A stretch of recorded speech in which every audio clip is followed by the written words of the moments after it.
వీపు భాగంలో ఉండే వెన్నుపూస కీళ్లు, కండరాలు, ఎముకలతో అనుసంధానమై ఉంటుంది. ఎక్కువసేపు ఒకే చోట కూర్చొని పనిచేయడం, వంగి పనిచేయడం, మెడ నొప్పి తీవ్రంగా ఉన్నప్పుడు, నడుం నొప్పి వలన వెన్నుపై ప్రభావం కలిగి నొప్పికి కారణమవుతుంది. మరి బ్యాక్ పెయిన్ నుండి ఎలా బయటపడాలో ఈ సింపుల్ టిప్స్ ద్వారా తెలుసుకుందాం. ప్రస్తుతం అందరూ ద్విచక్ర వాహనాలను ఉపయోగిస్తున్నారు కాబట్టి డ్రైవింగ్ చేసేటప్పుడు నిటారుగా కూర్చొని చేయడం చేయాలి. అలాగే ఆఫీసుల్లో అయినా బయట అయినా సరే 2 పాదాలను నేలకు సమాంతరంగా తాకేలా కూర్చొని వెన్నును వంచకుండా నిటారుగా కూర్చోవాలి. ఎప్పుడూ ఒకే చోట కూర్చోకుండా గంటకొకసారైనా సరే లేచి అటు ఇటు తిరగడం చేయాలి. సొంటికందం తీసుకొని నడుంపై పట్టగా వేసుకోవాలి.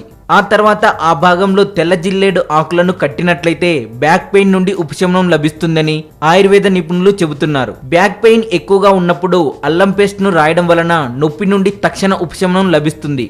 అల్లం రసం మరియు పసుపు కలిపిన పాలు సేవించడం వలన బ్యాక్ పెయిన్ నుండి బయటపడవచ్చు.